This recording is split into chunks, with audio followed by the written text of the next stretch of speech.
शन्नो मित्रः शं वरुणः शन्नो भवत्वर्यमा शन्न इन्द्रो बृहस्पतिः शन्नो विष्णुरुरुक्रमः नमो ब्रह्मणे नमस्ते वायो त्वमेव प्रत्यक्षं ब्रह्मासि त्वमेव प्रत्यक्षं ब्रह्म वदिष्यामि ऋतं वदिष्यामि सत्यं वदिष्यामि तन्मामवतु तद्भक्तारमवतु अवतु माम् अवतु भक्तारम् ॐ शान्ति शान्ति शान्तिः ॐ सहनाववतु सहनौ भुनक्तु सह वीर्यङ्करवावहै तेजस्विनावधीतमस्तु मा विद्विषावहै ॐ शान्ति शान्ति शान्तिः ॐ ब्रह्मविदा आप्नोति परम् तदेशाभ्युक्ता सत्यं ज्ञानमनन्तं ब्रह्म यो वेद निहितं गुहायां परमे व्योमन् सोऽश्नुते सर्वान् कामान् सह ब्रह्मणा विपश्चितेति. So, we have finished for the time being, okay? Talking about Satyam Brahma. Satyam Brahma means what? We saw. Why does the Shruti say Satyam Brahma?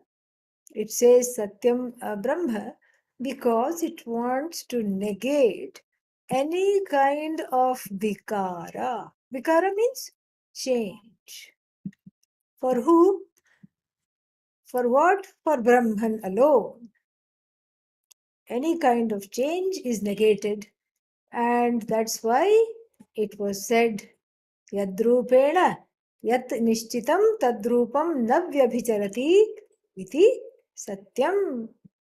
Wonderful definition of Satyam by Bhashyakara, that which is established in a particular way, in a particular manner, with a particular nature, and that which does not give up that nature is called Satyam. And so the word Satyam becomes the first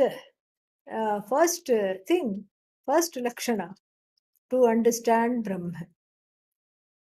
Because otherwise, so we may ask a question, why doesn't it start with Jnanam Satyam Anantam or Anantam Jnanam Satyam, all the whatever combinations are there. Then Anantam Satyam Jnanam, and then why doesn't it do like this? Why Satyam has to come first? Satyam has to come first because the idea of Brahman is fluttering in our minds, elusively just going from one thing to another and untethered, and we don't like anything untethered. The mind hates anything untethered, so it quickly wants to catch it and do something with it in its own way. So therefore what? Satyam Brahma. That which is not subject to any change. It is what it is because it cannot be what it is not. What it is, it is. And that what it is, one thing we can say about it right now is that it does not give up. It absolutely does not give up its, what is it called? Its nature. Nirvikaram Brahma. No vikaras, no modifications, no old age, nothing. For this Brahman, all of them are negated. This is what Brahman is, we saw. And we also saw that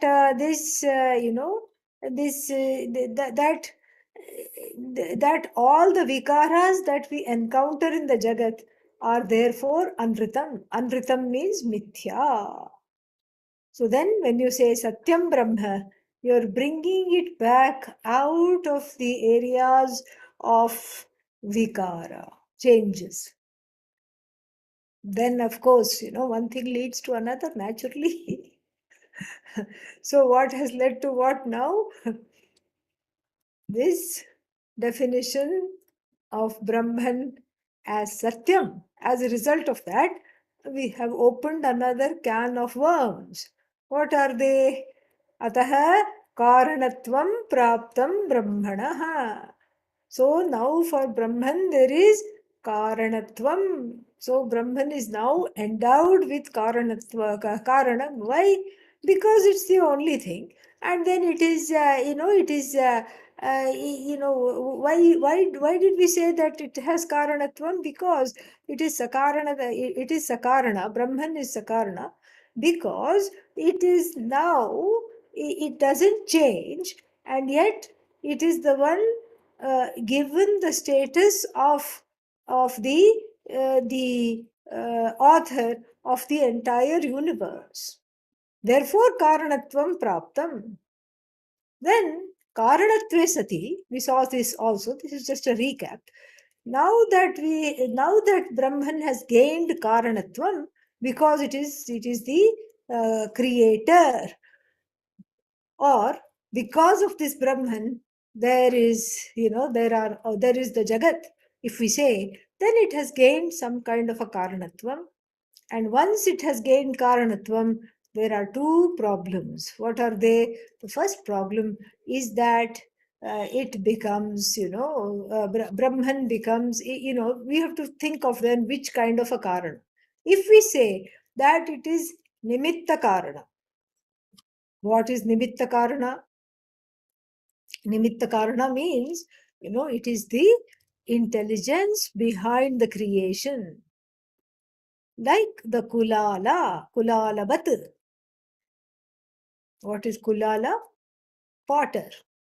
So the potter has the intelligence to say, I'm going to create this kind of a pot and with this kind of a shape, and it will be so new in the market, nobody else will have thought of it. This is my creation, this is my copyright. Like a designer of, in a fashion house, a designer also has some idea of some kind of a gown. We have to say gown, in apostrophes, because the kinds of things that the celebrities wear, you don't know what it is. And then, so but that's the height of fashion, supposedly. And so then, what is this designer? And who is this potter? They have become karta. So they have become the authors of this dress and the pot or whatever is being created. So then we have a problem, because if it is a karta, if Brahman is a karta, then for Brahman, then karaka apeksha will be there. Because karta is a relational thing. So if it is a karta, then what is the object? What are the tools used? So then we need all the karakas, all the factors of action to drop in and give their roles, what all they are doing. And then where is Brahman? So then Brahman doesn't become nirvikara. Then there is already a change.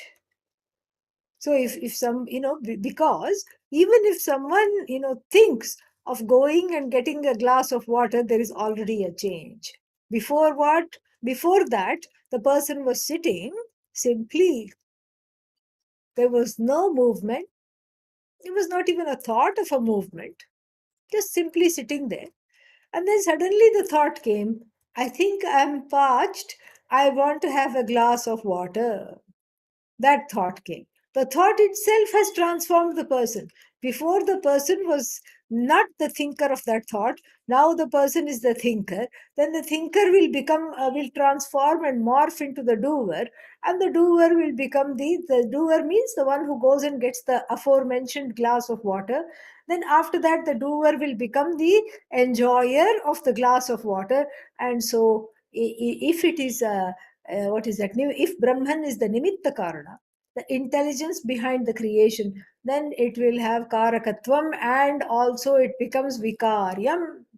It becomes subject to change all the time. It's undergoing change. Then what is the use of saying Satyam Brahma when we cannot even, when that Satyam doesn't do anything at all to it? Then, if we say, no, no, no, it's not the intelligent cause, then what kind of a cause it is? It is the raw material out of which the Jagat is made. Then Brahman becomes a wayside rock. That's what Brahman becomes. And unable to say, I really rock. Okay? Unable to even express that. It just becomes inert. Either, either Brahman suffers from the fallacy of becoming a doer, or Brahman suffers from the fallacy of becoming inert. Then what to do? you know then therefore, what? Quickly go to the next word. This is how we learn from the Upanishad, because if Satyam is too too complicated and getting us into trouble, quickly elide over that. Go to the next word. What's the next word that comes after Satyam? Jnanam. Very good. And so here, this is what he says. Where is that? Yeah, we saw all this. We saw this. Yeah. अतः अतः इदमुच्यते इदमुच्यते ज्ञानं ब्रह्म इति ज्ञानं ब्रह्म इति ज्ञानं ज्ञप्तिः ज्ञानं ज्ञप्तिः अवबोधः अवबोधः भावसाधनः भावसाधनः ज्ञानशब्दः ज्ञानशब्दः न तु ज्ञानकर्तृ. न तु ज्ञानकर्तृ. Yeah. So, this is again a very packed sentence with several implications and several things that need to be looked at. Okay. So, we'll be here for a while. So, therefore, what? Ataha idam uchyate. Therefore, this is what is said in the Upanishad. What is said? Jnanam Brahma iti. Satyam Brahma iti. Uchyate. That we saw. Now, Jnanam Brahma api iti uchyate. And then, see, the word jnanam, it is what? It is a noun, and it's a particular kind of a noun. What is that noun? that noun is it's a noun that is, it's kind of a flexible noun with numerous uses. It's got an affix called lyut. Gnya plus lyut. Now that doesn't look like jnanam at all. It should say gnalyut. What happened over here? A sutra came along called Yuvoranakau, and then meaning the suffix u is not you, okay? The suffix u should be replaced by ana, and the suffix vu should be replaced by aka. Now the latter part we are not interested in. We are only interested in the former part. So gna plus lut becomes, the lut is replaced by ana.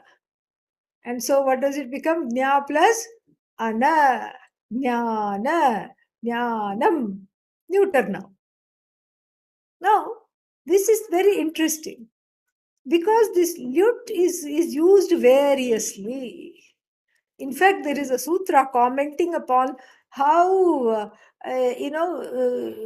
what's it, versatile the use of this lut is. There is a sutra, how does that go? Kritya luto bahulam. Kritya luto bahulam for Kritya pratyayas and this lut. There are multifarious uses. So then jnana, now it becomes some kind of a noun. But then it loosely translates into the word. What is the word? Knowledge. Now, knowledge means what? So is it jnana karta? Are we jnanam? Is it used in the sense of the knower?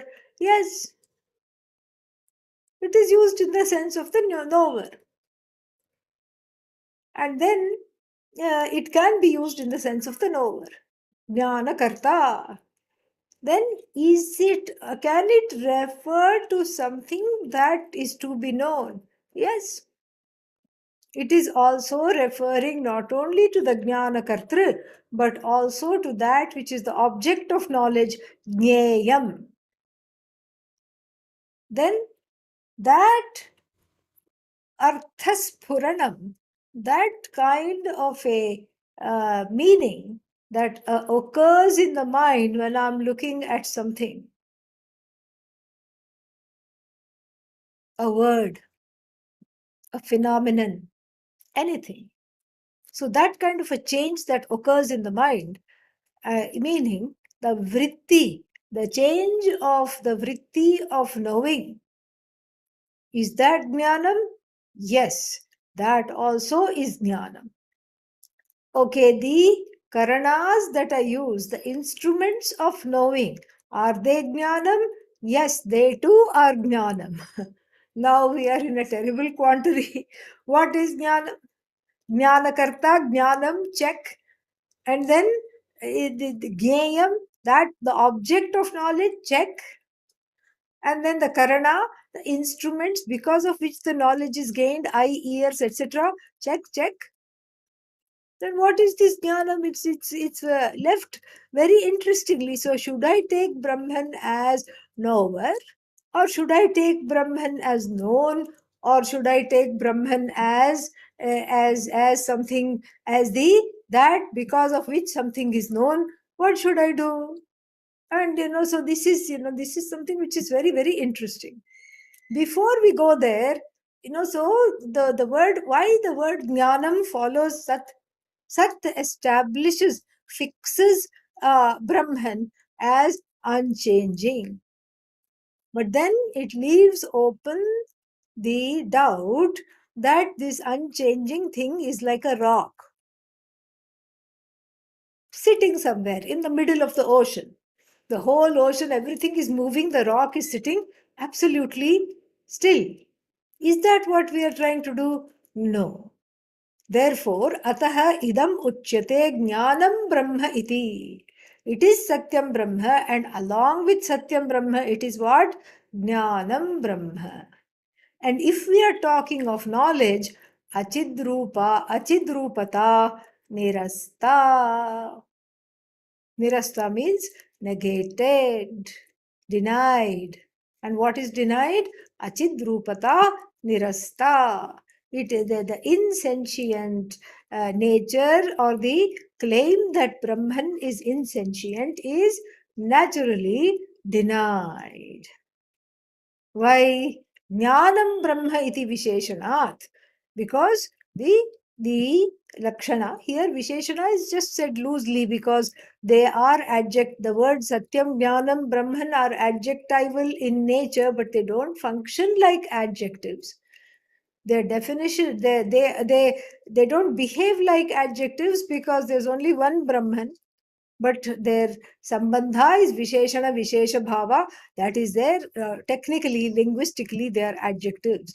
So then if we say jnanam brahma, then it is satyam and it is also jnanam. Therefore, thank God, it is not achit, it is chit, it is sentient. Then what happens? Then we are saying yes, it is still jnana kartru. The kartrutvam is not gone yet.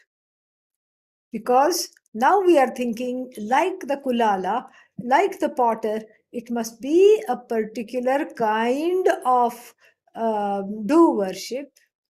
Because unlike a earthenware shop or a fashion house, think of how many things need to be made in the Jagat. So we need a very intelligent entity, and this intelligent entity is this Jnanam Brahma. It is Jagat Kartru, it is Jnana Kartru. So therefore, for Jagat Kartrutvam, it is the Nimitta Karana for the Jagat. And then therefore what? Then it has knowledge. So Jnanam Brahma we accept, and then we say, this Jagat Karanam, this, and then as soon as we say that, then what? The it becomes vikaravat vastu. It is subject to change. If it's the karta, it is subject to change.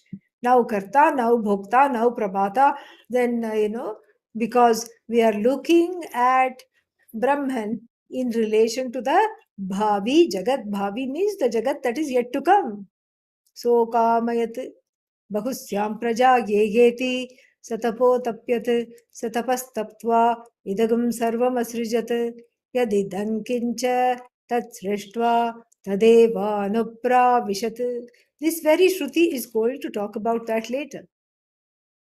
This great being he visualized. Having visualized, he contemplated on the previous cycle of creation. He includes she, okay, yeah.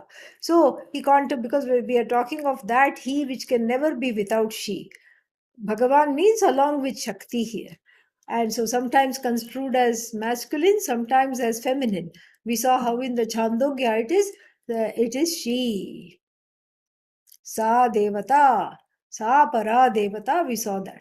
So here it is he, saha akamayat. He desired, he visualized, he contemplated on the previous cycle of creation, and then everything else he created. And then he, not happy with creating everything, he entered into all the things that he had created. So these kinds of statements are there, which he buttress the fact that Brahman must be Jagat Karta. These words are there. So Brahman visualized the Jagat, created the Jagat, and then so the Sankalpa is imputed to Brahman, and then the desire is Brahman also has desires in the form of these kinds of let me create the world, etc. Sankalpa, and then naturally this Jnana Kartritvam is there. So Brahmana Jnana Kartritvam Praptam. Srishti Kartritvam is there, do worship is there, and in relation to the Jagat, there is Brahman becomes the doer. So there is a change on part of Brahman. You can no longer say Nirvikalpam Brahma. You can no longer say Nirvikalpam Brahma. So then what? So therefore, therefore,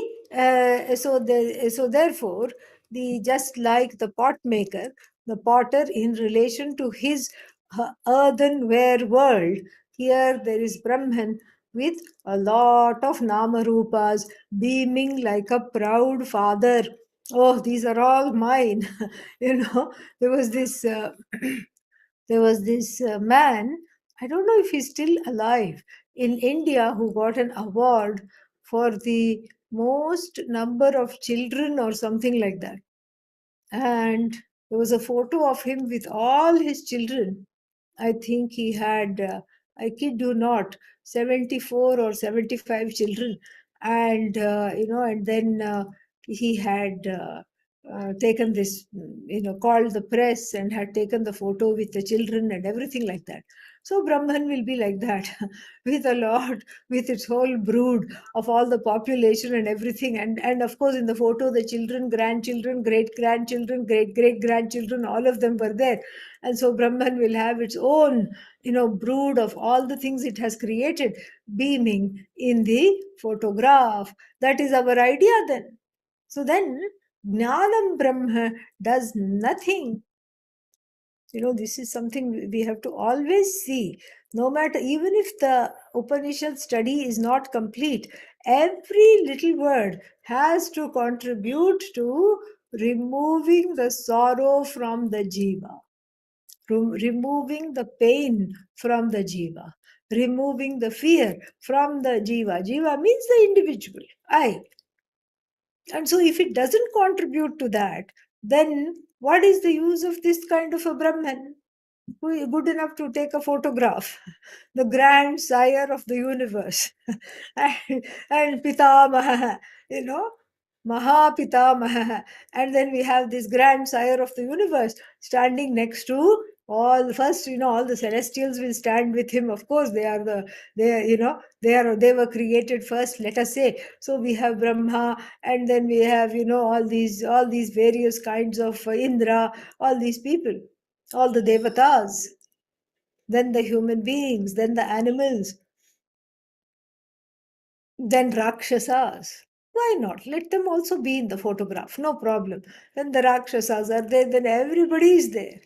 All the animals are there, then the insentient things are there. Then this is where we are going. And if that is the case, if Jnanam Brahma gives the picture of Brahman standing there, not knowing what to do with so many children in terms of this whole Jagat, then we are in trouble.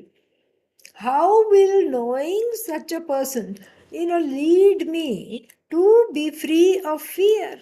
How on earth will it happen? Knowing Brahman as some daddy, to the whole universe, is not going to make me feel free of fear. No, but then maybe I can go to the daddy and I can say, Daddy, take care of me, love me, validate me, look into my eyes. Perhaps I can say these things. Do you think he's going to listen? Look at how busy he is. Such a big brood. In fact, when you go stand there, you feel like running away from there because you just feel like Brahman is thinly spread. How can this Brahman be there for me? Or one goes on a dysfunctional route, and what is the other possibility is to take Brahman as a savior. So take this big patriarch standing in the middle of this photograph of the whole Jagat, and then the Jagat Karta. And then what? And then you take on Brahman as a savior. How can this Brahman become a savior? Simple. Why? Because you pray and then you impute upon this Brahman Kartritvam. And so that means what? So you yourself are disempowering yourself. And therefore you say, this is the one that's going to save me. And then, if in that disempowerment, is there freedom from sorrow? No. In fact, there is more sorrow, more despondency when this so-called Brahman, the Jagat Karta, the so-called Bhagavan here, whatever you by name you want to call him, doesn't respond because too many things to take care of. Brahman has become finite, just like this man with 76 children. Just like that. So therefore, it does not really contribute at all to my well-being or my freedom from sorrow. This is what happens. So therefore, the same exact thing will happen if you are, if you are imputing kartritvam on Brahman. Jadatvam is negated, which is nice. So the inertness of Brahman, which the word Satyam immediately gives rise to, because we don't know any better, that is negated. But now we have a conscious Brahman, a conscious being who decided to create the Jagat. And then after that, what? Then the Jagat took off, okay, like a tiger.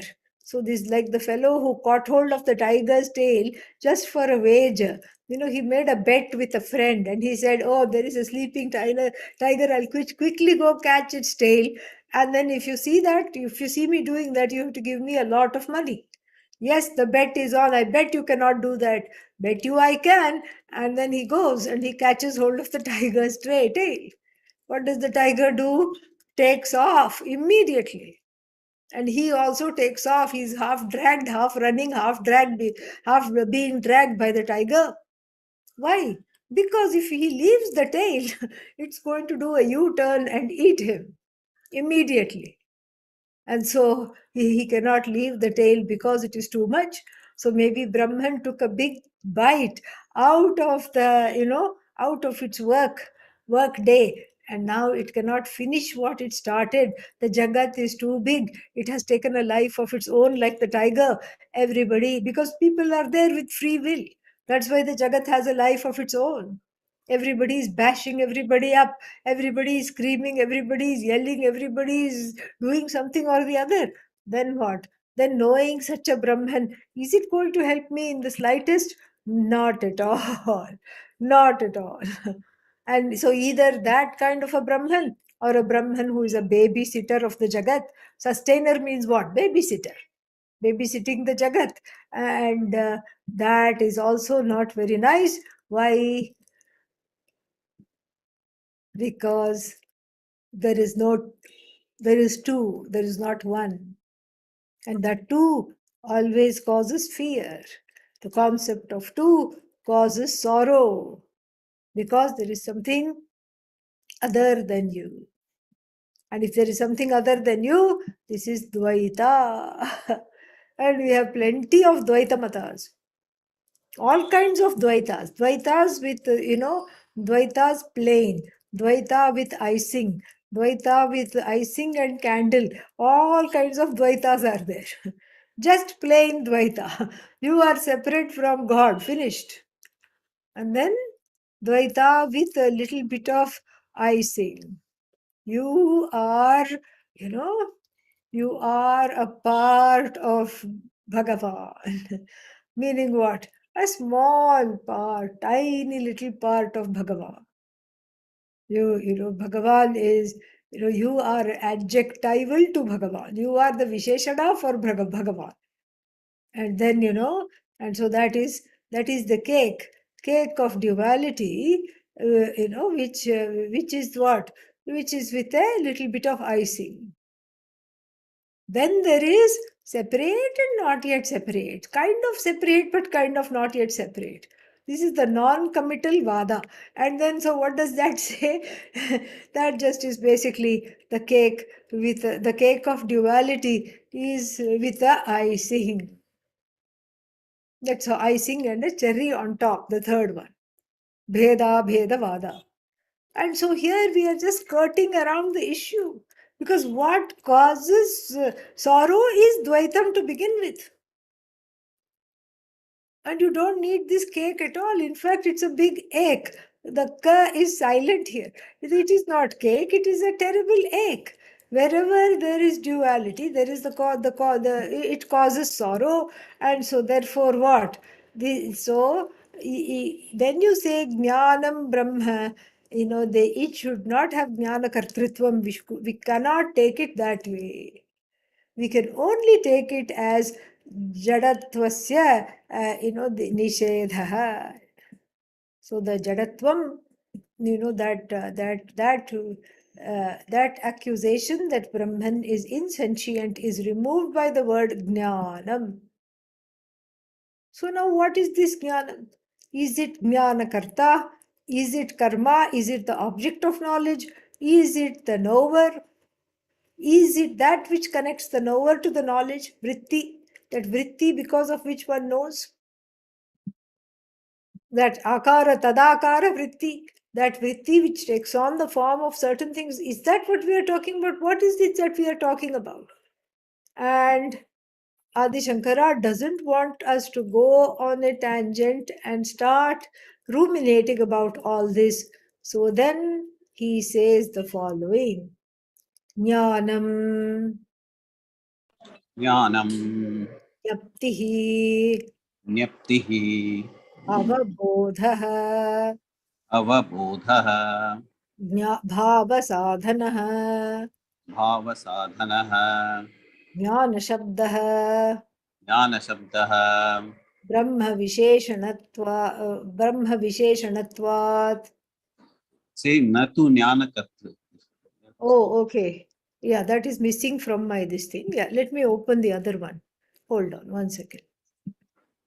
Yeah, now we'll be on the same page. Okay. Yeah.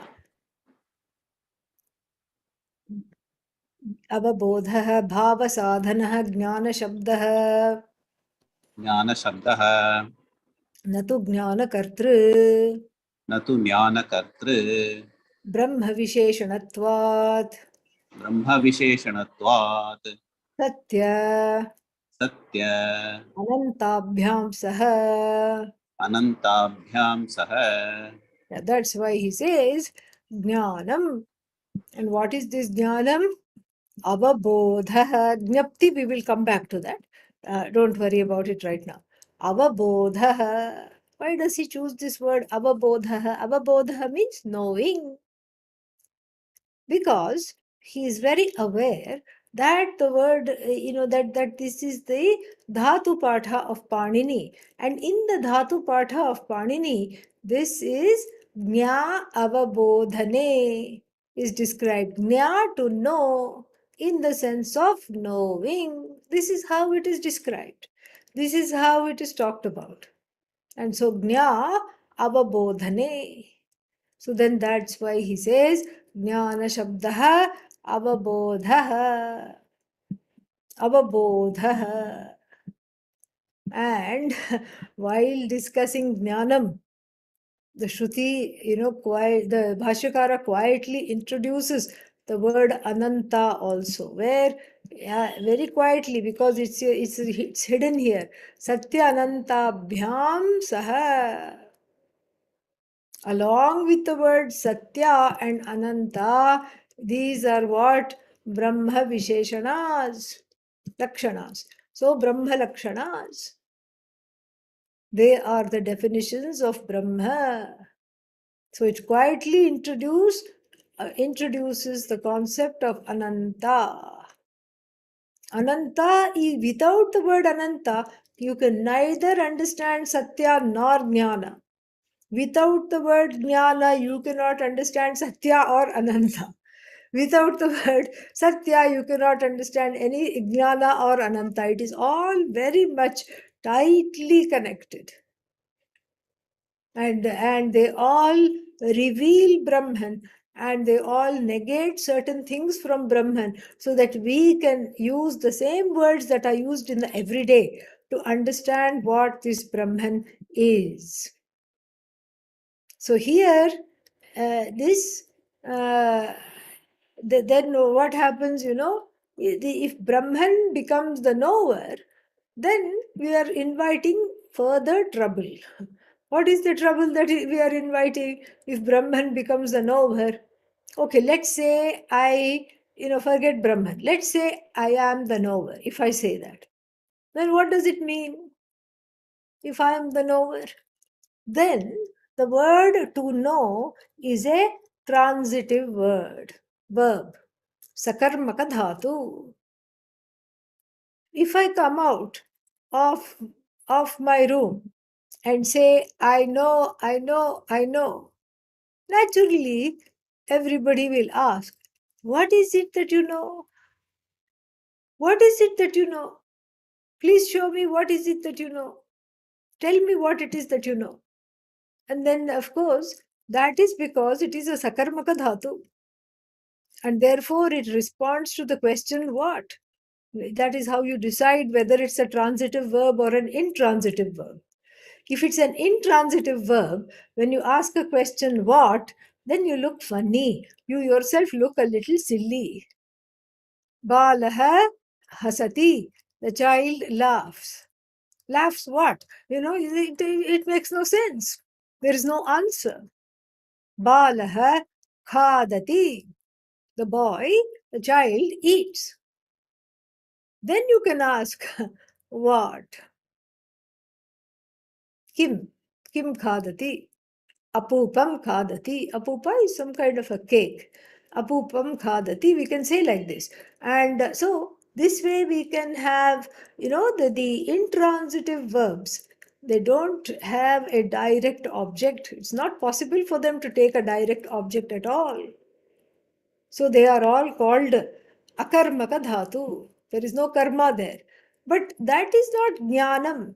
Jna, to know, both in English and Sanskrit, is a sakarmaka dhatu, is a transitive verb. It can take an object. What do you know? Well, I know something about the weather.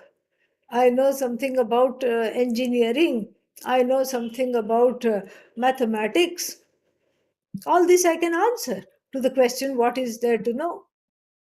That means that the concept of knower brings in the known. Very important point. So not only is Brahman Jagat Karta here, but then the object of the knowledge. He is the Nimitta Karana, let us say, but then the object of the knowledge is very much there. It's already come in. Janati, it is say, what do you need to know to become, what do you need to have to become a knower? There should be something to be known. Jneyam. What else should be there? In addition to knower and known, one more factor is there in knowledge, in the understanding of this, of something. That is what? Karana, instrument of knowledge. So now we have three things. Dvaita only requires two, but we are very obliging. So now we've got three things at our hand. One is knower, and as soon as the word knower slips out of my mouth, then by implication, the known is dragged into the scene. Because otherwise, knower of what? That question will remain empty. If I say I know, what do you know? Immediately. So the knower brings in the known, and the connection between the knower and the known is in the form of a vritti, thought, and that thought is, in the form of eyes, ears, etc. So then one becomes a seer, hearer, thinker, all these things. So then all these things are dragged into the story. So now, so now, if Brahman is the Jagat Karta, then it is Jnana Karta, then what happens? Then the Jagat is Jneyam. Jagat becomes Jneyam. Jneyam means that which is to be known. If the Jagat becomes Jneyam and Brahma becomes Jnana Kartru, then what happens? Then what is the connection between Brahman and the Jagat? That is one of through the vritti. So if you want to cognize pot, you have patakara vritti, ghatakara vritti. A vritti, a mental thought that arises in the mind, which is exactly in the shape of the thought, that is, pot that needs to be cognized. A pot-shaped thought is called here vritti. Then if Brahman is looking at the Jagat, then what kind of vritti? Jagadakara vritti has to come. A vritti in the form of the whole Jagat comes and says, and makes Brahman say, I know, I am this. So all three are there. All three are there. And so then, if that is there, then you can say, so what? Let Brahman have the do worship. Let the Jagat be that which Brahman has created. And let them have a relationship between the knower and the known in the form of discrete vrittis based on nama, based on rupa. Let them have. What is it to you? Well, because if that is the case, then the knower is different from the known. And the means of knowing again are different from both the knower and the known. So already I was suffering because of duality. Now I have a triad to deal with. Three things minimum are there. And so if that is the case, you cannot say Anantam Brahma, the third definition which is going to come. Anantaha nisyat. So that would be wrong. That would be fallacious. That would be a fallacious statement to say this is Anantam. You cannot say Anantam. Anantam means what? That which is not limited. Aparichinnam. It should be limitless. But this jnanam already is split into jneyam and jnata, all these things. And if this duality is real, then Anantam Brahma, the word phrase cannot be used. That is why Jnanam Brahma because Jnanam Brahma is sitting along with Anantam Brahma, and also what? And also Satyam Brahma. You have to take it together. Satyam means what? That which doesn't undergo a change. Simple. We have seen this. Satyam is that which does not undergo a change. And then, if that is so, then Jnana Kartritvam is also denied for Brahman, because in order to be the Karta, the doer of the Jagat, then you cannot impute this doership, because as soon as you say doer, there is change.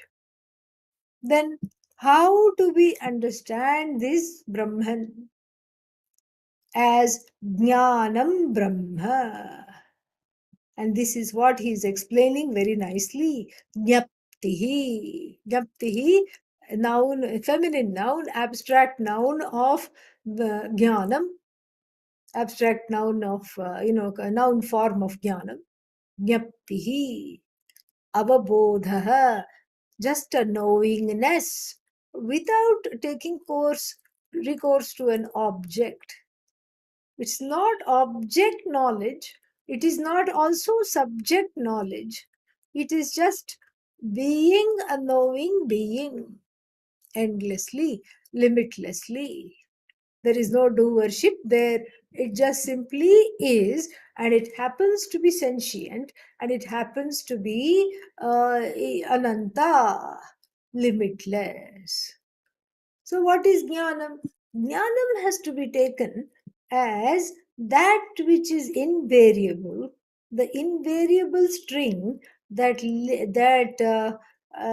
connects the beads, on which the beads are there. Which beads? The knower bead, the object of knowledge bead, and the means of knowing bead.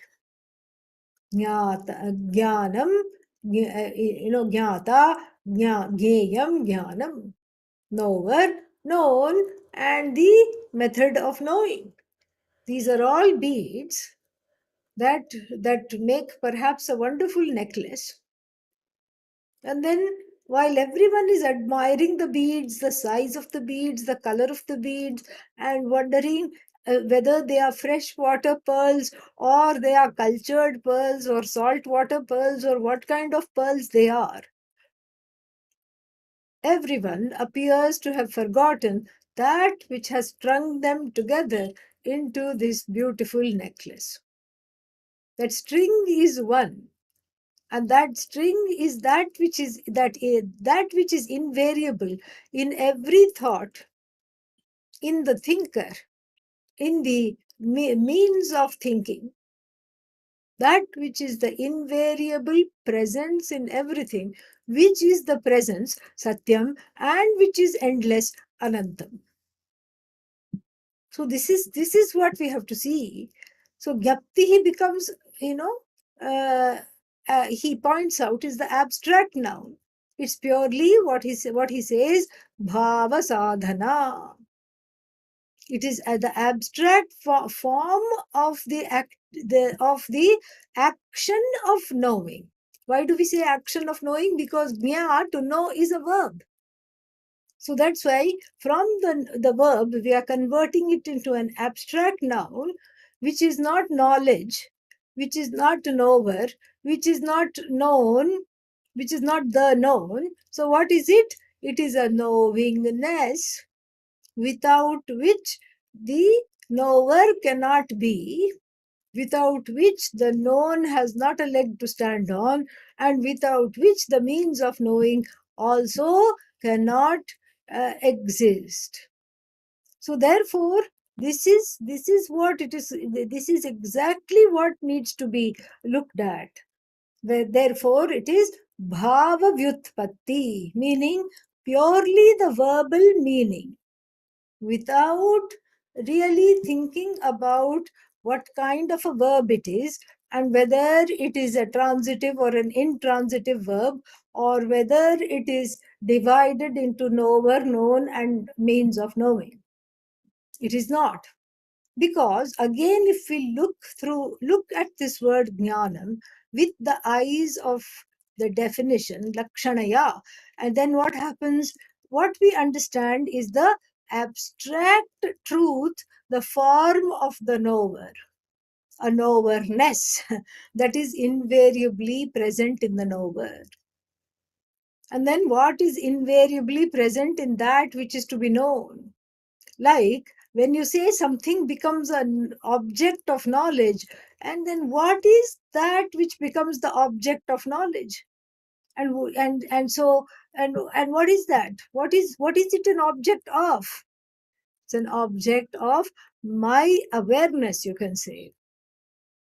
That awareness alone, as consciousness, is invisible in and through all the morphings that the verb to know might take, or the suffix lut might take.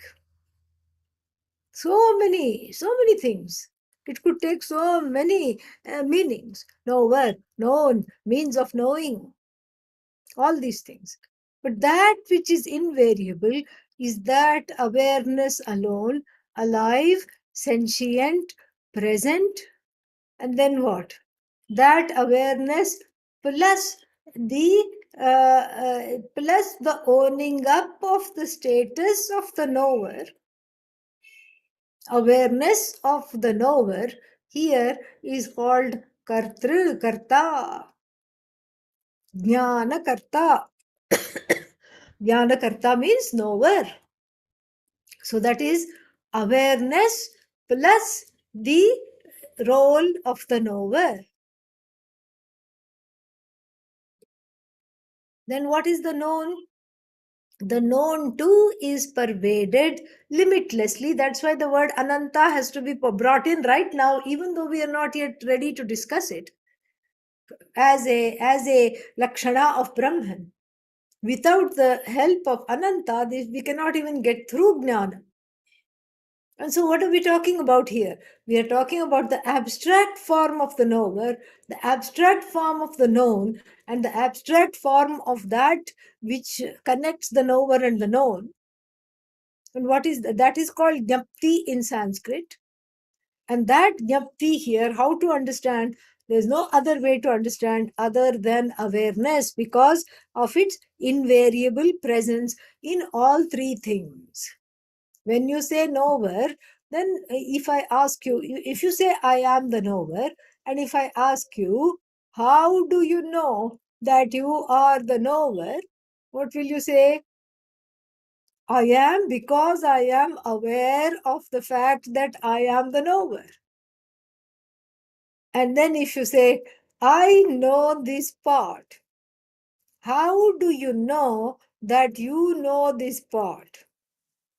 Then again, what is invariable here is that I'm aware of this part. That's what he will say. I am aware of the existence of this part. And that awareness of myself as the knower, awareness of the known. And how do you know this part? Because my eyes are open and because the eyes can see. Both are very important. It's useless to have eyes that can see but they are shut. Then the pramana will not operate if the eyes are closed. And yet, if the eyes are there but they are unseeing eyes, then also it is difficult to see something. You cannot see anything. And so the eyes are open and then there is something to see, and so I spy this pot. I am looking at this pot. I have this pot. So pot is, pot is means pot asti, that awareness, the awareness of the existence of the pot is the same awareness which I, the knower, has about myself being the knower. And that same awareness is what flies through the eyes, as it were, in order to reach the pot. Reach again within quotes. Nothing to reach here because nothing is really away. Now, therefore, there is nothing to reach, there is nothing to miss, there is nothing to catch, there is nothing at all. reach again is whatever. So this is what it is. So so knowledge is object of consciousness, pot is object of consciousness, and then the vritti, that which is the thought because of which that the object comes to light, that also is not separate from consciousness, just like the pot is not separate from clay. And then so the nama rupa is there, that is jada in a way, and then that is mithya. Even the thought which goes and encloses the pot, as it were, that too is mithya, that too is jada, because the vritti has to be blessed by consciousness. It is not conscious on its own. And then, so therefore what? Therefore, jnanam means what? Bhava sadhanaha. This is what is bhava sadhana, understand. Bhava sadhanaha. The abstract form of jna dhatu, and that means the jna dhatu here is used in the sense of avabodha, not just knowing, knowingness, awareness. That is how it is used, because of which presence the knowing happens. That is what is called jnana. And that is what is, see, the word knowledge doesn't do justice in English, because it is also kind of abstract. And so that really doesn't do any justice. And so really we have to add here, we have to just, we have to understand it as consciousness. This is why the word consciousness is used. Avabodha. Avabodha is also used in the form of a specific cognition. Ghata avabodha, pata avabodha. We can say like that. The awareness of pot, the awareness of cloth, etc. We can say that. But here, when we say jnapti, avabodha, it is a jnanam that is unqualified by knower. So now that we know, knower is consciousness plus a status. Known is consciousness plus a status. And then the vritti that connects the knower and the known, the thought or the that which brings to light, which connects the knower and the known, is also consciousness with a form and a function, a status. When we know that, then cognitively we can, as it were, remove. Remove what? Remove the statuses, and then have only the bhava sadhana, the abstract understanding of this knowledge as all encompassing as ananta. Ananta alone it is. And so therefore this, even though we say pot knowledge, cloth knowledge, pot knowledge, if you say that, then the you remove pot, and what remains is consciousness. That is what jnaptihi. That is why we need to make it abstract, because anantam, when you say, then advayam, immediately, limitless. So, what we are talking of as knowledge, as that consciousness, is limitless, in the sense that that same consciousness blesses the existence and the presence of the knower, blesses the existence of that which is known, and blesses the existence of the vritti, the understanding through which the knower knows the known, the means of knowledge through which the knower knows the known. And so that's why it is Advaya. Advaya means which is free of Deshakala Vastu Paricheda Shunyam, free of Deshakala Vastu limitations. Therefore, Aparichinnam, space-wise limitless, time-wise limitless, object-wise limitless. That is Jnanam Brahma. Because the jnanam being qualifying Brahman as a lakshana, then what are we talking about? So you remove the object of knowledge. From the word jnanam, any object that you think of, you remove. You remove the concept of the knower and you remove the third case. What is the third case? The instrument of knowing also you remove. The first three karakas you remove. And if the first three karakas, subject, object, instrument, are not there, then what is the use? That is, in the worldly transaction, it is of no use. But this is exactly where we need to be if we need to know Brahman. Because that awareness, that consciousness that we are talking about, plus flower, that limitless awareness plus flower, is there any change in the awareness? No. Maybe an as though change, because now it is aware of the flower. Previously it was not aware of anything in particular. Dhyayati iva. It focuses itself on the flower. Then it got distracted and bored of looking at the flower, and then it just, came, moved away from looking at the flower. Lelayati iva. The iva here is important. As though dhyayati, as though lelayati. Okay, yeah. So um, then what? Then we have to. So this is how the knowledge of objects takes place. Because first you see pot, then that goes away and it is replaced by something else. That goes away. Then it is replaced by thought. That goes away. Then it's replaced by an elephant. And that's a big, big object. That also goes away. Then it's replaced by a flower pot. That goes away. And then what doesn't go away, that which is invariable here is called bhava sadhana. Limitlessly invariable, limitlessly present, limitlessly you. So that which goes away, mithya. And that which stays, satyam. That's why satya ananta shabdabhyam saha brahmanah visheshanatvat. That's why these two words are, are very crucial to understanding jnanam. Definitely.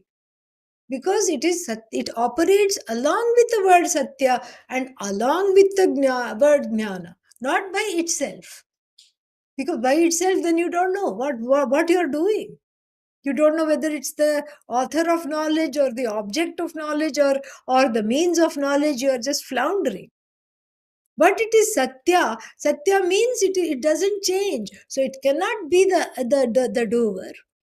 And it is not inert. So it cannot be the object of knowledge, which is inert. It cannot be the doer or the creator of knowledge, because it cannot undergo a change. It cannot be the means of knowledge, because the means of knowledge is extremely momentary, kshanika vrittihi.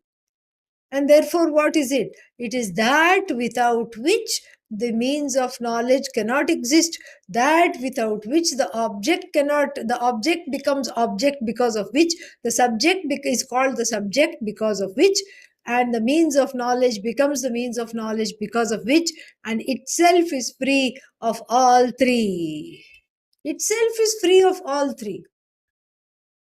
And so that is where the Bhashyakara wants us to go. And so therefore what? Satya anantabhyam saha, along with these two words, and then what? We understand Brahman is not the doer of the Jagat. There is, or the doer of the act of knowing. Jnana kartritvam is not there. So jnanam here doesn't mean janati. Janati means knower. I know. He knows. She knows. So what are we talking about? That invariable consciousness of the knower, because of which the knower is knower.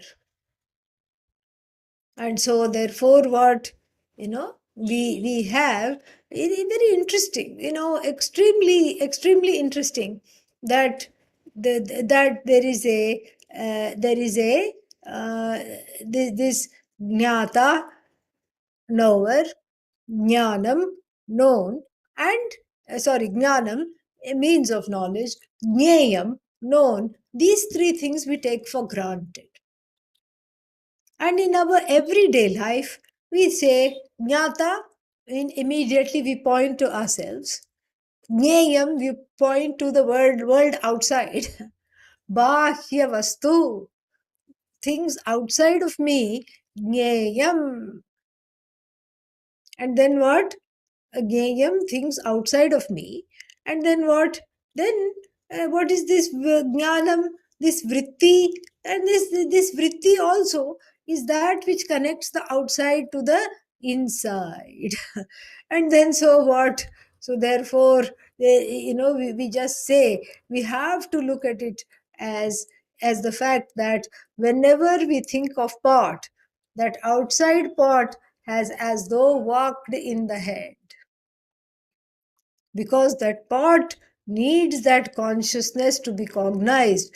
So therefore, that object of consciousness is not outside of consciousness, because it is dependent upon that consciousness, namely I. The last thing to do is to take this jnanam as I, that awareness to own it up as I. And that is why this is what we have to understand. And then this is where we have to go from here. We'll stop here because it is very dense, and this is enough to assimilate. We'll continue from here tomorrow. Since we have some time, if there are any questions or doubts, you can ask.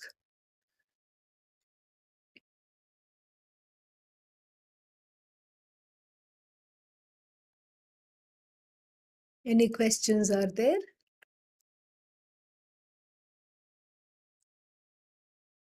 Okay. So we will meet tomorrow at the same time, and then we will continue further.